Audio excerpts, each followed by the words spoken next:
I was just about to add to that.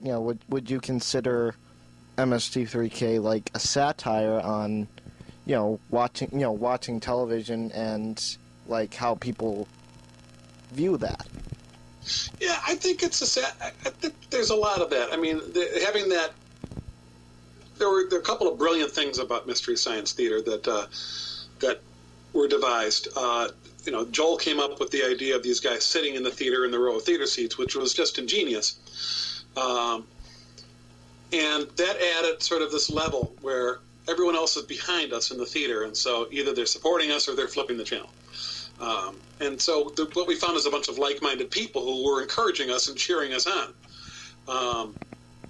And there's a rich tradition in this. There's actually you look back at Shakespeare, Midsummer Night's Dream, the last act of the play where the play givers actually put on their play, the Pyramus and Thisbe, and the royal court, are making fun of them.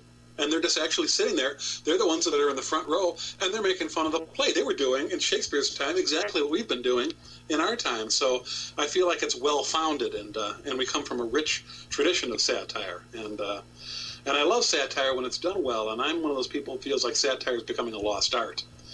And, a lot of comedy has lost the satirical edge, and I think that's too bad. So I vote for anything that's satirical and clever. Well, I'm not sure if we've necessarily completely covered this, but are there any films right now that you just, right off the bat, just do not want to riff? But I don't want to riff? We did the first Lord of the Rings film, which I really liked. I mean, I liked it a whole lot, and that was one that, I thought, there's things like, these documentaries. You'd never touch a documentary. That would be crazy.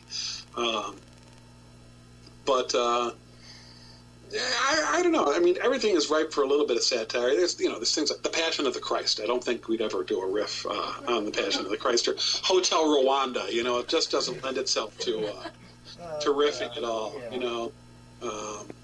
Things like that. But you just look at what's out there. Most of it is pretty riffable. I mean, you got to admit. Look at the films out this fall, with the exception of, films that are really heartfelt and have, an impact on people's lives and show things that are really tragic. Then it's not going to be fun, to do. So we want it to be fun. And mainly what we're doing is, we're pointing out that the Emperor has no clothes. So, a really, really good film is hard for us to riff. Lord of the Rings was easy to do because it's a big film and it's a big fantasy story. And so it was in the way of sort of poking it in the ribs and telling it that we liked it while we were making fun of it, that sort of thing. One thing that a lot of people have to consider is, for every good and heartfelt film out there, there's probably maybe about 10 or 20 that are, legitimately mockable, for lack of a better word. I'd say 100. For every one good film, there's probably 100 out there that are mockable. I already have Beowulf on our list, and I haven't even seen the dang thing.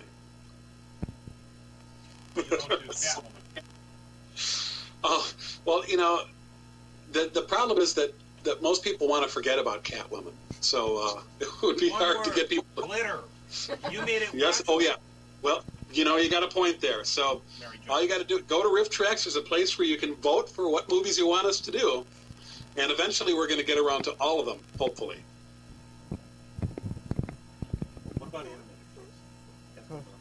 Well, have you ever considered, trying to do, animated films or anything in that realm? Or? Well, animated films are a little bit harder because they're usually sort of goofy. But I'd love to do, like some of those, Japan-animated films like Princess Mononoke or Spirited Away. But they're already too much like being on acid, so I don't know if it would do us any good to do those things because they're just so weird to begin with. But I'd love to take a crack at Spirited Away because I think that is one of the weirdest films I've ever seen in my life. So that explains it.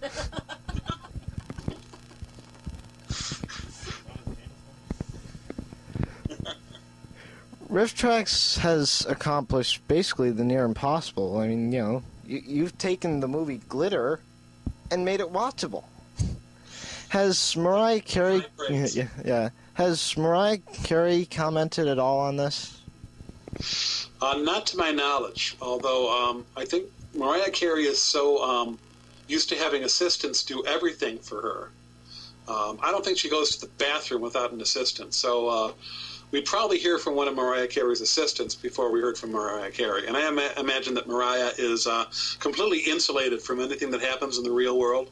So she probably doesn't even know that we exist in any way. Well,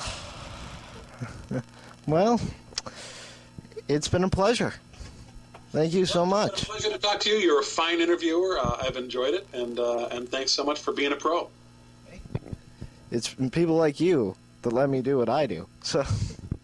All right, very good. Thank you so much. Thank you. Thanks for having me on.